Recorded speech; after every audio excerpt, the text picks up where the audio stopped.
You've walked past it 1,000 times. That cracked stretch of asphalt behind the gas station on Route 9, where dandelions muscle through concrete like they're making a point. That drainage ditch outside the strip mall in suburban Ohio, thick with plantain and yarrow. Plants Roman legions packed into wound kits, plants Civil War medics reached for when supplies ran out. Your grandmother probably knew what they did. Her grandmother definitely did. And in the last 2 decades, clinical research has started confirming what those women never needed a study to prove. One plant on this list carries over 2,000 years of documented wound care across 3 continents. Another is the direct ancestor of one of the most widely used painkillers on Earth. Both of them grow in your yard. You mow them every Saturday. That stops today. There's a plant you've stepped on your entire life and never once considered powerful. It grows in every temperate zone on Earth, in every crack, lawn, field, and neglected corner of every parking lot you've ever crossed. Dandelion, the underground pharmacy. The one plant almost every culture on the planet independently decided was medicine, and the one plant modern landscaping decided was garbage. In traditional Chinese medicine, dandelion root has been used as a liver tonic and digestive bitter for centuries. Medieval European herbalists prescribed it for the same reasons. Studies on dandelion root have identified taraxacin, a bitter compound that stimulates bile production and supports digestive function, alongside inulin, a prebiotic fiber that feeds beneficial gut bacteria.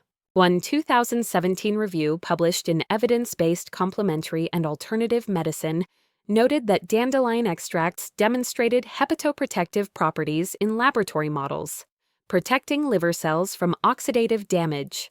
The diuretic effect is so well documented that the French common name for dandelion is pissenlit, literally, wet the bed.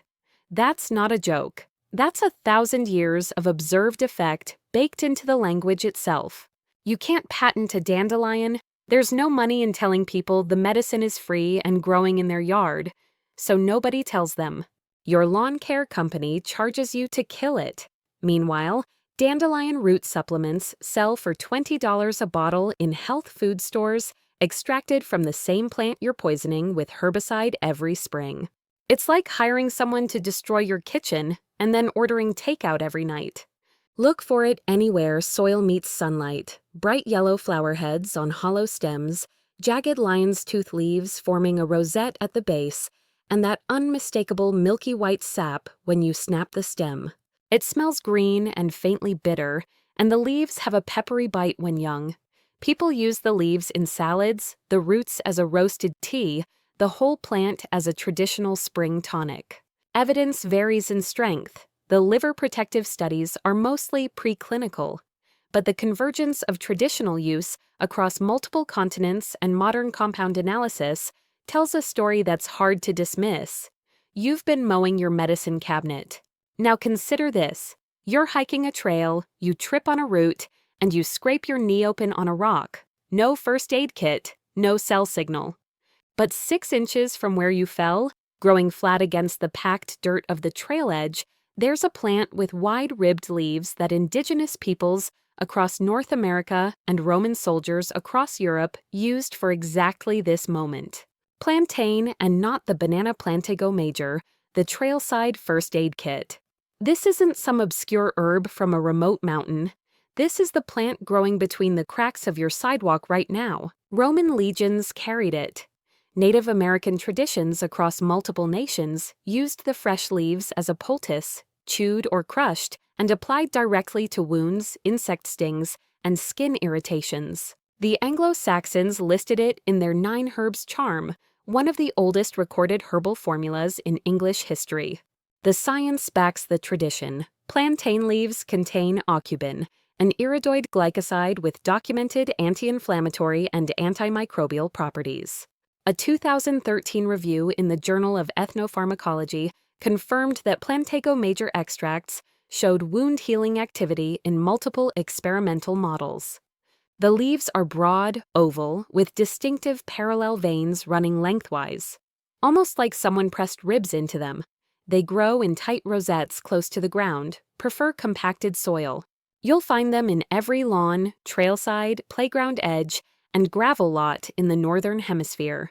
Tear a leaf and it's slightly rubbery, faintly bitter if you taste it. When you chew it into a poultice and press it against a sting, traditional users report the itch fading within minutes. It got forgotten because it's everywhere, because it's free, because the moment you can buy hydrocortisone cream in a tube, the idea of chewing a leaf feels primitive. But primitive is just a word we use for knowledge that survived without marketing. Plantain is a field hospital that grows on every continent, asks for nothing, and has been validated by cultures that never met each other. That's not a weed, that's convergent recognition across civilizations. Here's one most people have never heard of, and that's exactly the point. Cleaver's Galium aparine, the lymph broom. You've felt it before even if you don't know the name. That sticky, clingy plant that velcros itself to your socks and your dog's fur when you walk through overgrown fields in spring. The tiny hook-shaped hairs on its stems are so effective at gripping that the plant was historically used as a natural sieve for straining milk. Nicholas Culpeper, the 17th century English herbalist whose Complete Herbal became one of the most widely referenced plant medicine texts in history, documented cleavers as a lymphatic tonic. European folk medicine traditions used cold infusions of cleavers for swollen glands, urinary support, and spring cleansing. The plant contains chlorogenic acid and various antioxidant compounds, and its traditional diuretic use has preliminary modern support, though clinical trials remain limited. Here's the honest framing. Cleavers is a plant where the traditional record is rich, but the modern clinical evidence is still catching up. It grows in tangled, sprawling masses along hedgerows, woodland edges, and garden borders. Thin square stems with whorls of narrow leaves, tiny white flowers, and those iconic sticky burrs. It smells green and grassy, tastes mildly astringent, and people traditionally prepare it as a cold infusion fresh plant steeped in cool water overnight because heat reportedly diminishes some of its properties. Cleavers got dismissed because it's annoying. It sticks to everything. It looks like nothing. But your great-grandmother's herbalist knew it by name and kept it in rotation every spring. Sometimes the most overlooked medicine is the one that literally clings to you, begging to be noticed. And before we leave the familiar territory, here's one hiding in the shadow of your garden beds. Chickweed Stellaria media, the skin whisperer. This low-creeping, delicate little plant with tiny white star-shaped flowers has been used for skin conditions since before English was a written language. It appears in Anglo-Saxon leech books, the oldest medical texts in the English tradition recommended for itching, rashes, and inflamed skin. Appalachian folk medicine carried the tradition forward for centuries, using chickweed poultices and salves for eczema, minor burns, and irritated skin. The plant contains saponin's natural compounds that create a mild lathering effect and have demonstrated anti-inflammatory and anti-itch properties in traditional application. Chickweed grows as a low, sprawling mat of small oval leaves on thin, trailing stems. Look for it in shaded garden edges, under shrubs, in moist soil near foundations. It has a mild, fresh, almost lettuce-like taste. People eat it raw in salads across Europe, and a soft, tender texture that feels almost succulent between your fingers. People use it as a fresh poultice for skin irritation, infused into oils for topical salves, or eaten as a nutritive spring green. Chickweed got forgotten because it looks like nothing. It's tiny, it's everywhere, it doesn't demand attention.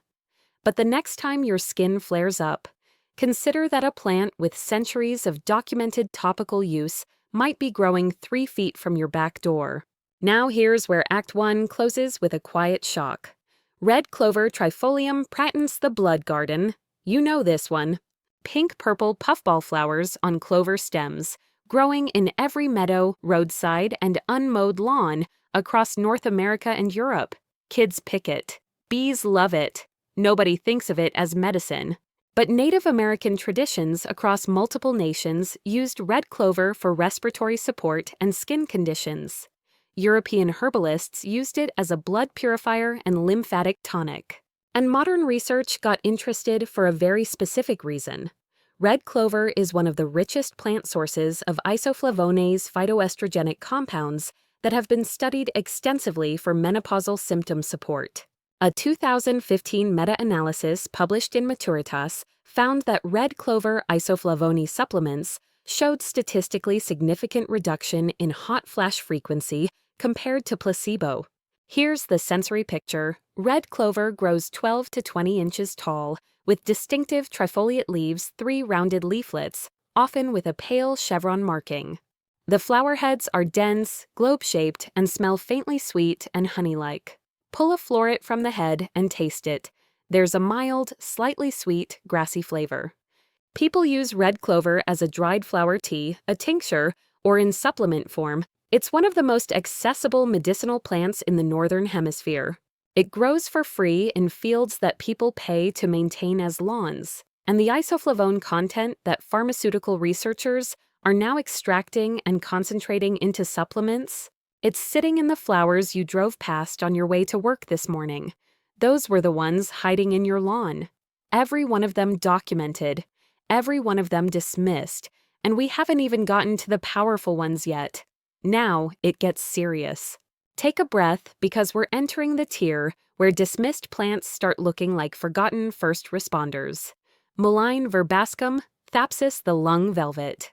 If you've ever driven a rural highway in summer, you've seen it without knowing what it was. A tall, dramatic stalk rising 3 to 6 feet from a base of large, soft, silver-green leaves, so velvety they feel like flannel.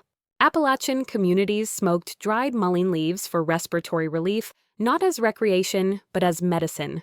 A tradition that sounds counterintuitive until you understand the compounds involved. Greek physicians documented its use for lung conditions over 2,000 years ago. Roman soldiers dipped the tall flower stalks in tallow and used them as torches, but the leaves went into respiratory preparations. The plant contains saponins that act as natural expectorants, loosening mucus and supporting airway clearance, along with mucilage, a gel-like substance that coats and soothes irritated mucous membranes. The leaves are the key feature, huge, pale, covered in tiny soft hairs that trap moisture and give them that distinctive felt-like texture. Crush a leaf, and it smells faintly herbaceous, almost dusty. People brew mullein leaf tea for persistent coughs, chest congestion, and general respiratory support. Some infuse the flowers in olive oil for earache drops, a folk remedy with surprising staying power. Mullein got replaced by cough syrups, by expectorants in plastic bottles with artificial cherry flavoring.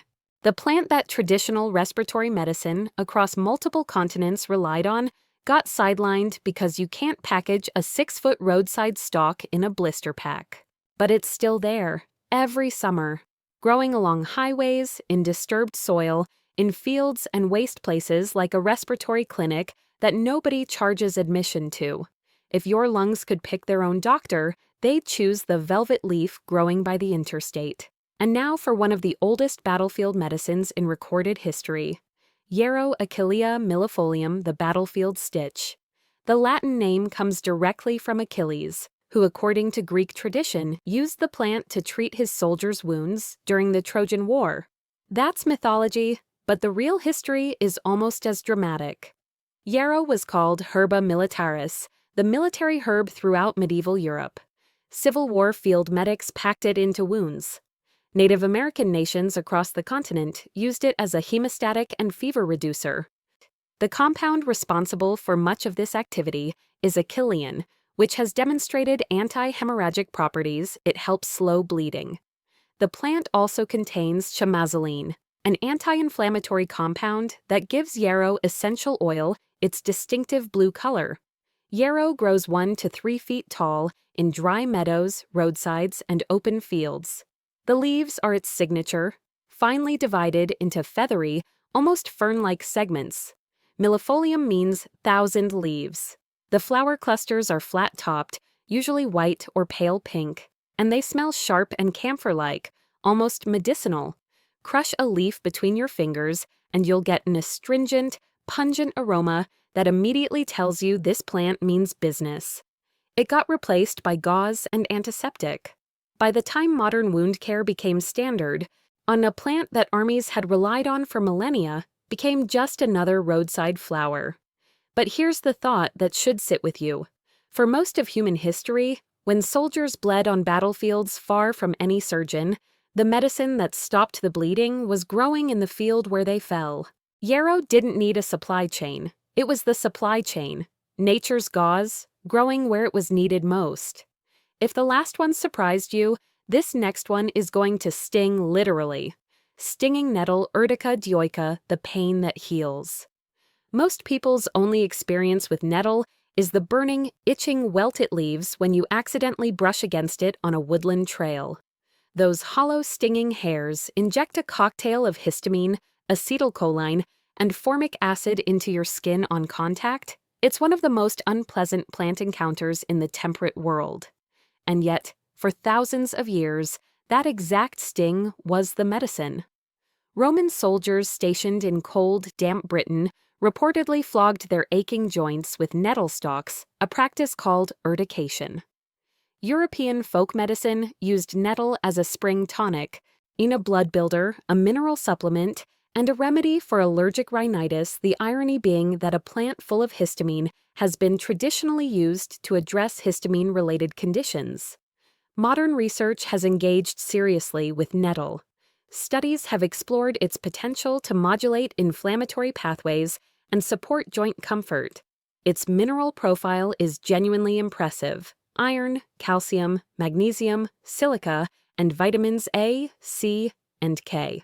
One randomized trial published in the Journal of the Royal Society of Medicine found that nettle leaf applied to the base of the thumb significantly reduced pain in osteoarthritis patients compared to placebo. Nettle grows 3 to 7 feet tall in rich, moist soil along streams, in forest clearings, near old farmsteads. The leaves are heart-shaped with serrated edges, uncovered in fine, stinging hairs that glint in sunlight. When cooked or dried, the sting completely disappears. The leaves taste similar to spinach, but richer, more mineral. People cook young nettle tops as a green vegetable, brew dried leaves as a mineral-rich tea, or take capsules for seasonal allergy support and joint health.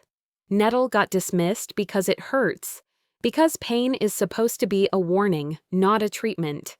But the Romans knew something that took modern science 2,000 years to revisit. Sometimes the sting is the cure.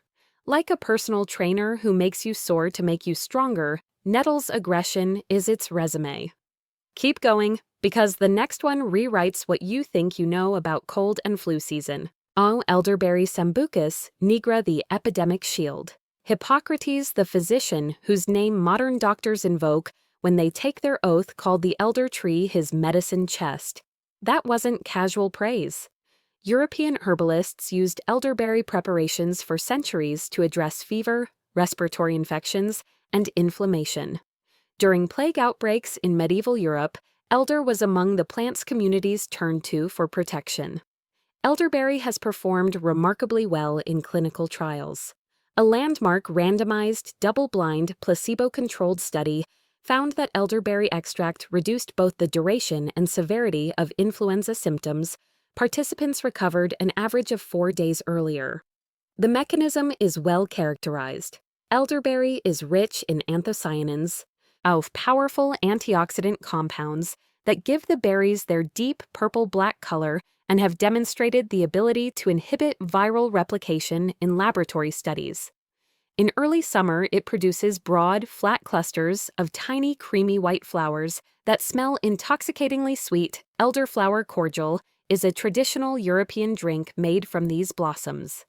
By late summer, those flower clusters transform into heavy, drooping bunches of small, dark purple-black berries. The berries taste tart and slightly musky raw, and importantly, they should be cooked before consumption. People use elderberry as a cooked syrup, a commercially prepared extract, or dried berry tea. The flowers are used in teas and cordials. Critical safety note: the leaves, bark, and unripe berries contain cyanogenic glycosides and should not be consumed. Elderberry got sidelined not because it failed, but because it succeeded outside the system. You can't patent a berry. Hippocrates' medicine chest is still growing along every creek bank in the Northern Hemisphere. The epidemic shield didn't disappear, it just got outmarketed. Think of it as your immune system's oldest ally, still reporting for duty every autumn when the berries hang dark and heavy. Now here's one that bridges the gap between Eastern and Western herbalism in a way few plants can. Burdock arctium lapa, the deep cleaner. In Japan, you eat it every week and call it gobo sliced thin, sautéed in sesame oil, a staple of everyday cuisine. In traditional Chinese medicine, burdock seed NU Bangzi is a documented remedy for sore throats and skin conditions, used for centuries. In medieval Europe, burdock root was a cornerstone blood purifier. 3 major traditional systems, 3 continents, same plant, same conclusion. Modern research has identified arctigenin, a lignin compound in burdock that has demonstrated anti-inflammatory and antioxidant activity. You know burdock even if you don't realize it. Those brown, round burrs that cling to your clothes and your dog's coat in autumn, that's burdock's seed head. In fact, those burrs directly inspired the invention of Velcro. Swiss engineer Georges de Mestral examined burdock burrs under a microscope in 1941 and replicated their hook structure. The plant itself grows 3 to 5 feet tall with enormous heart-shaped leaves, the largest you'll find on any common temperate weed, and thick brown taproots that can extend a foot or more into the ground. The root smells earthy and slightly sweet when freshly dug, tastes mildly nutty with a pleasant crunch, and has a starchy, dense texture similar to a parsnip. People use burdock root as a food, as a roasted tea, and in tinctures for skin and digestive support. The fresh root is peeled, sliced, and cooked in Asian cuisine worldwide. Burdock got overlooked in the West because it's unglamorous. It's a root, it's dirty, it clings to things. But a plant that 3 independent medical systems across the globe relied on for internal cleansing and that inspired one of the 20th century's most useful inventions, probably deserves more than being called a nuisance. This next one carries a warning and a revelation in equal measure. St. John's wort, Hypericum perforatum, the mood lantern.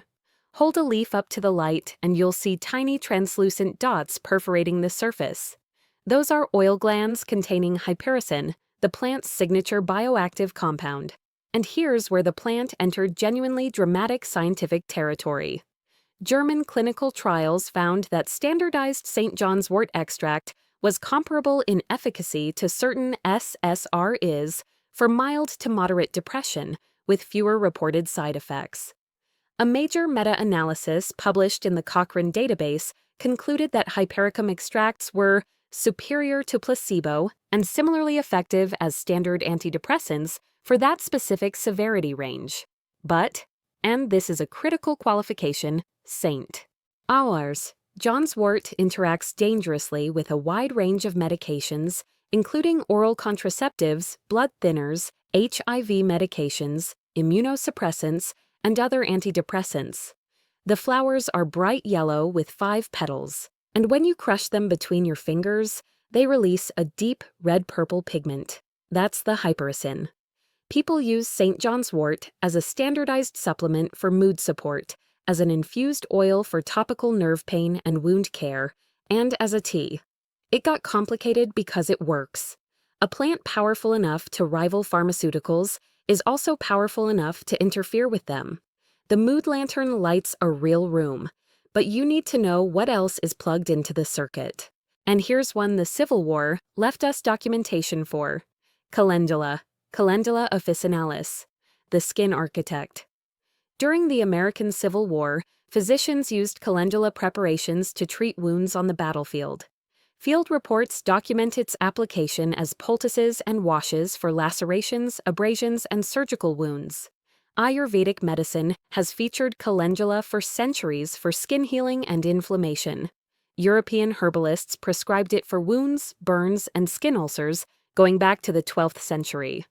The modern validation is clean.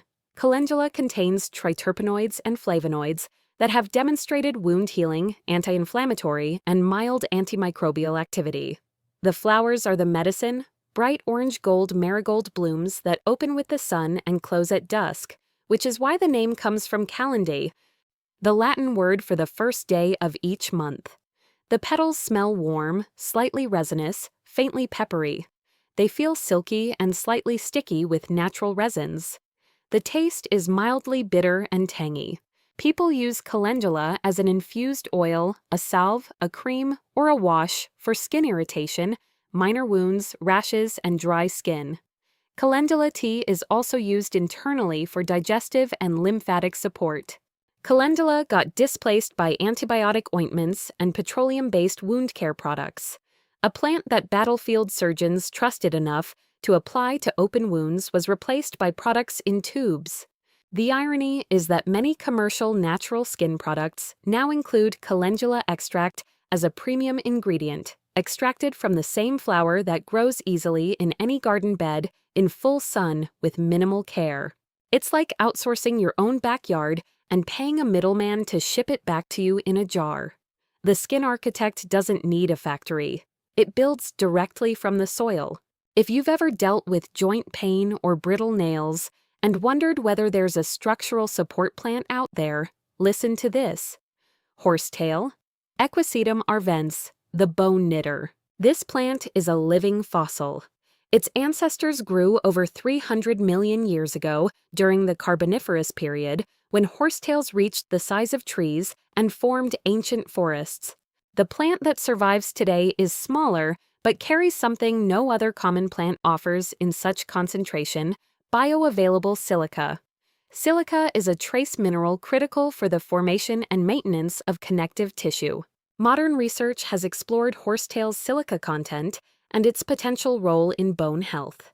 A 2013 study found that horsetail extract promoted bone-building cell activity in vitro. Horsetail looks like nothing else in the plant world. Segmented, hollow green stems with whorls of thin, needle-like branches radiating outward at each joint. It resembles a miniature pine tree or a bottle brush. Horsetail got dismissed because it's strange. It doesn't flower, it doesn't look like medicine. But a 300 million year survival record suggests it's doing something right. Now we enter the legendary tier. This is the one the hook promised you, the ancestor, the original. Willow bark, from the white willow, Salix alba, the aspirin ancestor. 4,000 years ago, Sumerian clay tablets recorded the use of willow bark for pain and fever. Hippocrates prescribed it in the 5th century BOCE. Native American nations across North America used bark from various willow species for headaches, pain, and inflammation, a tradition documented by European colonizers who were, ironically, already familiar with the practice from their own traditions. The active compound is salicin.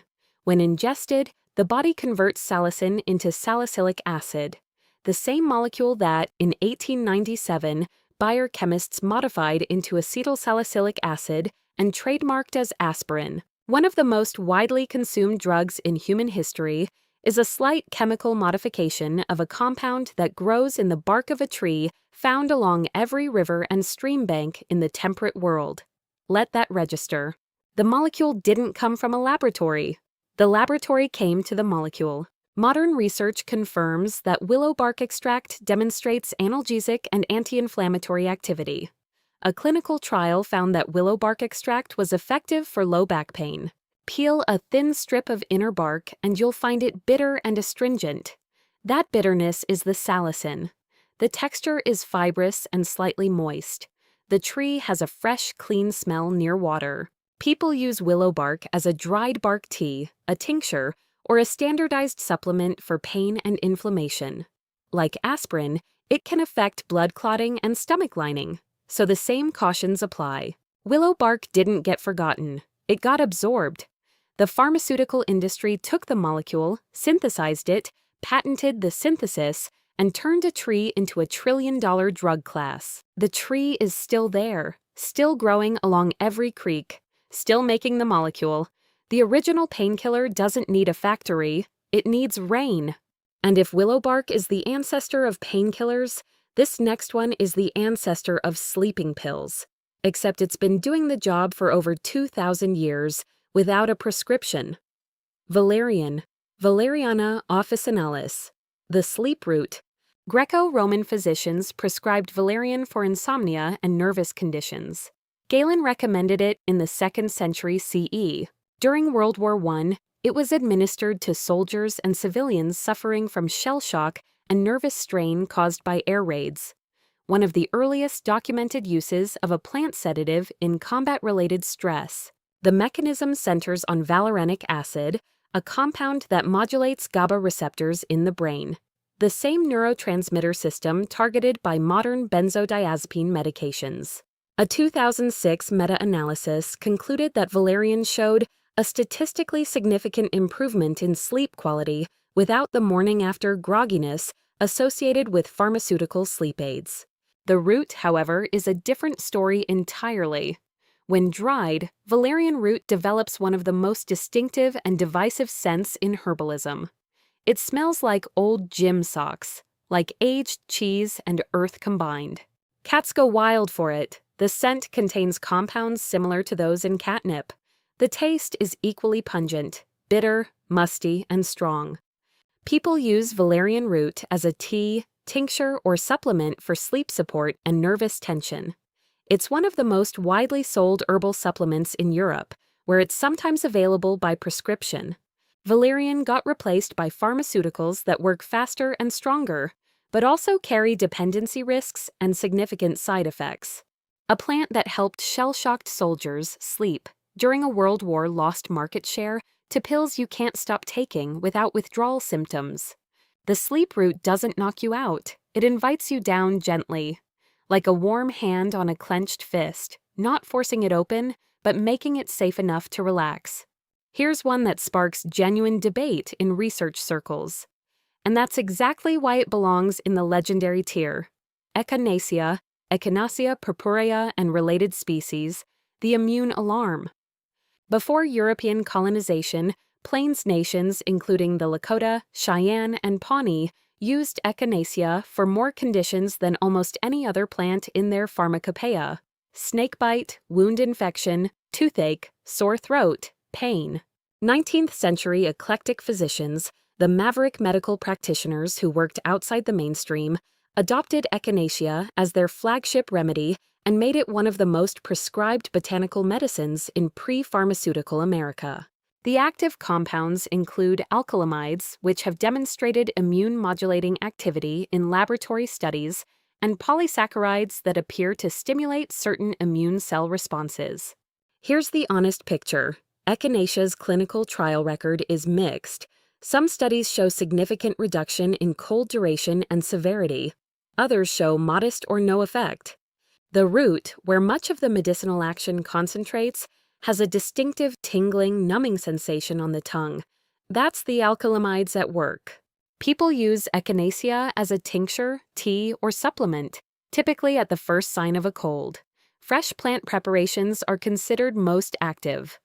Echinacea's story matters because it shows what happens when traditional knowledge meets imperfect modern testing. The Plains nations used it extensively. Eclectic doctors swore by it. Modern science says, probably, but we need better trials. That's not failure, that's a conversation still happening. If you've ever been wrecked by a migraine and wondered whether there's anything that doesn't come in a blister pack, this one has been waiting for you since ancient Greece. Feverfew, Tanacetum parthenium, the migraine leaf. In the 1980s, a landmark study published in The Lancet found that feverfew leaf significantly reduced the frequency and severity of migraine headaches in a double-blind, placebo-controlled trial. The active compound is parthenolide, a sesquiterpene lactone that inhibits prostaglandin synthesis and reduces platelet aggregation, mechanisms remarkably similar to how some pharmaceutical anti-migraine drugs work. Feverfew grows 1 to 2 feet tall in gardens, along walls, and in disturbed ground. It's a hardy perennial that self-seeds freely. The flowers look like small daisies, white petals around a yellow center.